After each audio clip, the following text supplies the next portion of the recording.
next, the man who was Pakistan's first foreign minister reads his essay for This I Believe. You're listening to Bob Edwards Weekend. Support for This I Believe on Bob Edwards Weekend comes from Kellogg, who believes a bowl of cornflakes and radio programming like This I Believe have the makings of a wholesome morning. Kellogg's Cornflakes, fat-free and cholesterol-free since 1906.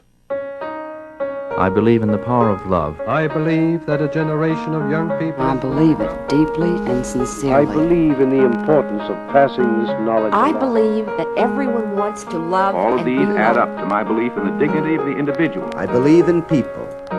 This I believe. For many people in the Western world, Islam is a religion that still evokes strong reactions of fear and prejudice. Many countries in Europe are considering banning burqas, and plans to build an Islamic community center near Ground Zero have angered many Americans. It seems that in the years since the September 11th attacks, non-Muslims have only grown more suspicious of Islam and those who follow its teachings. This week in our series, This I Believe, we'll hear from someone who would be very disappointed about that state of affairs. Muhammad Khan was Pakistan's first foreign minister, an active participant in several international organizations, and was a self-appointed spokesman to the Christian world on all things Islam. Producer Dan Gediman says he considers Khan as important to Pakistan's independence as Thomas Jefferson was to the emergence of the United States. He was sort of the brains behind the operation. He was the guy who was testifying before various bodies in colonial India, making the case first for the independence of India and then for the partition of India into both Muslim and Hindu-dominated countries, Pakistan and India, and also was a great proponent of the idea of Pakistan as a Muslim state. At this moment in time, that sort of has a bad ring to it. You know, we think about Iran, we think about the Taliban, we think about other places where a theocracy has been installed. But in the early days of Pakistan, the people like Sir Khan, who were coming up with the whole notion of an independent Pakistan, were really thinking about establishing a republic that was based on sort of the purest form of Islam in terms of how to treat your citizens, how to treat minorities within the country, how to treat other countries, how to deal with conflict, etc. He just had this larger-than-life role in the birth of Pakistan, and then went from this sort of nation-building role, if you will, to becoming its main diplomat. He represents Muslim Indians earlier than that in the League of Nations. He ends up at the birth of the UN, representing Pakistan at the UN. And then he moves from being a diplomat to a jurist. I should mention that he was a lawyer, and a very skilled lawyer. And he becomes a judge at The Hague, a post he held until 1961. And then fast forward to 1970, he becomes the president of The Hague. And also in the middle was the president of the UN General Assembly. He knew that Islam had acquired a reputation for intolerance around the world, and he found that very upsetting, being a devout Muslim. He said that Islam has, from the beginning, proclaimed and inculcated the widest tolerance. He considered himself, above all, more than a diplomat, more than a lawyer, more than a jurist, a good Muslim. And in particular, he subscribed to a sect of Islam known as the Ahmadiyya sect, and there's been historical persecution of this sect for having a different set of beliefs. It's sort of like, in a way, Mormonism in the United States with mainstream Christianity, the notion that, no, Jesus was not the last word on Christianity. And so I think that's a pretty good analogy to this Ahmadiyya sect, that they believed that their founder had some additional illumination about how Islam should be practiced.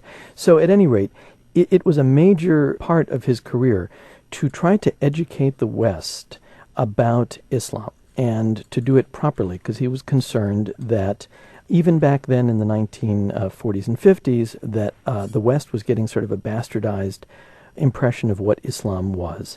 Well, let's hear the essay of Muhammad Khan.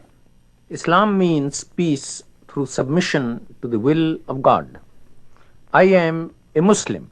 that is, one who believes in Islam and hence submits himself to the will of God. I believe that all things proceed from God and depend upon Him for support and sustenance. I believe He needs no support. He neither begets nor is begotten. He has no partner and no equal. I believe in God's angels as the agency through which He communicates with His creatures. And I believe that from time to time, revelations from God have been delivered for the guidance of mankind. I believe in all of God's prophets, Noah, Abraham, Moses, Jesus, Buddha, Krishna, and that the Holy Prophet Muhammad, on whom be peace, was the last law-bearing prophet. I believe Jesus did not die upon the cross, but was taken down from the cross and revived. Thereafter, he journeyed eastward, preaching to the scattered tribes of Israel, and died in Kashmir, where his tomb is still preserved in Srinagar. I believe that subordinate prophets will continue to arise in Islam when mankind strays from the path of righteousness and needs divine revelation. It is necessary that, as the pattern of human life develops, mankind should have a living example set before them of a life utterly pure and devoted to the service of God and man. I believe in the resurrection of the soul and the life after death. I believe that the object of man's existence is to seek union with God through the cultivation of divine attributes in himself. I believe that man has been endowed for this purpose with appropriate capacities and faculties. The right and proper use of these capacities and faculties promotes beneficent development and leads to the state known as salvation. I believe in the brotherhood and equality of man.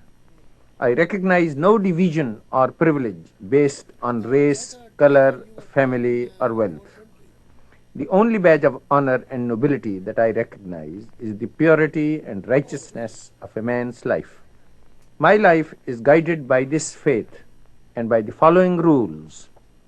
Whenever I feel lonely, weary, or discouraged, I must turn towards God for companionship, comfort, and help.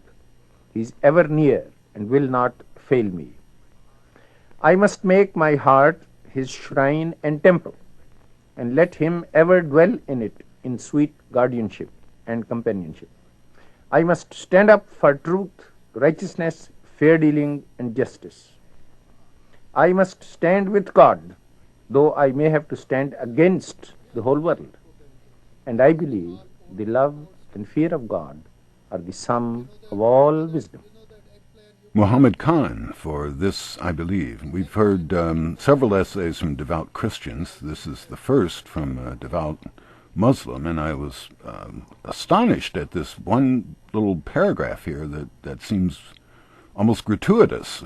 He says, I believe Jesus did not die upon the cross, but was taken down from the cross and revived. This is a central belief to the Ahmadiyya sect of Islam. There is a tomb in Kashmir of this prophet who they call Yuz Asaf, who his sect believes is Jesus, although mainstream Muslims believe that he is simply a secondary prophet from the 1st century of what we would call the 1st century AD. But they believe that this was the historical Jesus who actually did not die but was revived and was whisked out of occupied, Roman territory and brought to India, where he lived out his life into old age and became a great sage, a great prophet, and then died and was buried and is entombed to this day in Kashmir. I wonder how this went over with the listeners of CBS radio in the 1950s. Well, the great thing about Sir Khan and his sect is that they single-handedly are sort of apostates of several major religions, But this is indeed part of their credo. What I think is interesting about this is that this essay began life as part of an effort on the part of the producers of This I Believe spurred on by the U.S. Department of State to create a Arabic version of This I Believe. The Middle East was considered a very strategically important part of the world in terms of the worldwide fight against communism. The concern was, just like in Africa, where you had these former colonies who were starting to become independent nations, that they would fall under the sway of the communists and go red. So the thought was, if we feed them good pro-American sort of propaganda, that maybe something good would come of that. So they published this book in 1953 with 50 essays from people writing in Arabic, although Sir Khan was from Pakistan, and 50 Americans. And Sir Khan is one of the very few who was then able to read his essay in English, and so they put him on the air. They probably, if he had been Christian or Jewish perhaps, and he had spent half of his essay sort of repeating kind of the credo, the official credo of his religious sect, they probably would have put the kibosh on that. And as a matter of fact, that was something that they pointedly went out of their way not to do. The whole point of this, I believe, was to do something beyond reciting the credo of your faith. Muhammad Khan, the first foreign minister of Pakistan. Who do we have?